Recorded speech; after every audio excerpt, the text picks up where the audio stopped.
So now we're going to look at using servers, and then we'll look at understanding servers, and then we'll take a look at TCP and HTTP servers. Then we'll look at listen and serve, and we'll look at something called server MUX. So first, this is just kind of the preview, and we've seen this already, but we're going to review some of this stuff, and then we're going to understand it.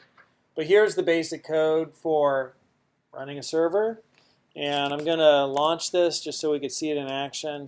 And I need to go to change directories, golang web dev, and then into 013, 01, 01, and go run main.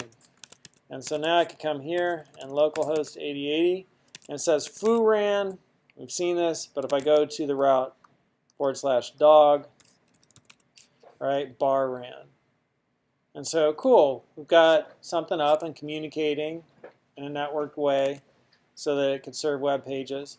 And package main is where func main resides, and that's the entry point to my program. And so we do something called handlefunc, and then we're just listing the routes.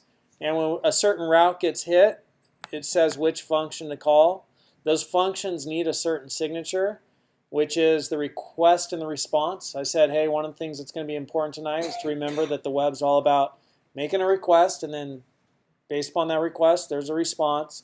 And so you need that signature for this type of stuff to happen. And we'll learn more about why you need that type of a signature. We were just learning about interfaces, right? And this is actually going to be the kind of, since we were just learning about interfaces, I'll show it to you right now. But that's going to be the type of functionality we need. And it's defining functionality, and it's right here, type handler.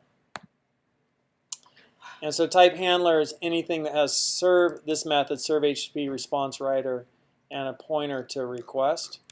And that is connected. We'll see how that's all connected with this in a minute. So that's the basic functionality. So let's take a look at the next deal. But it's all about the response, the request and the response. And so here I'm just handling the error. So listen and serve, if we look at that, listen and serve actually will return an error. So before I was ignoring it, just to make the code a little bit more readable. But you could also, hey, let me check that error. And log fatal means hey, stop the program. So it's just a little bit of a preview, and then we'll understand this in a second. And there's a hands-on. Have you guys done these hands-ons? No? Take the previous program in the previous folder and change it so that add your name as a route for your server, add the corresponding func to print your name. So why don't we all do that? So I'll post this code on the Golang playground, or you should already have it, but I'll put it up. I'll put it into our document.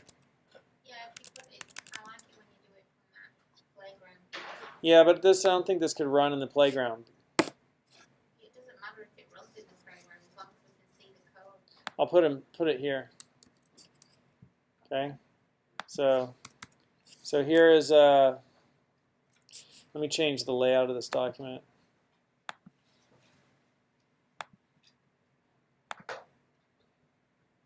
Cool.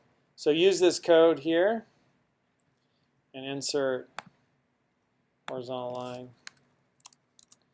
And then add another route for your name to print out your name.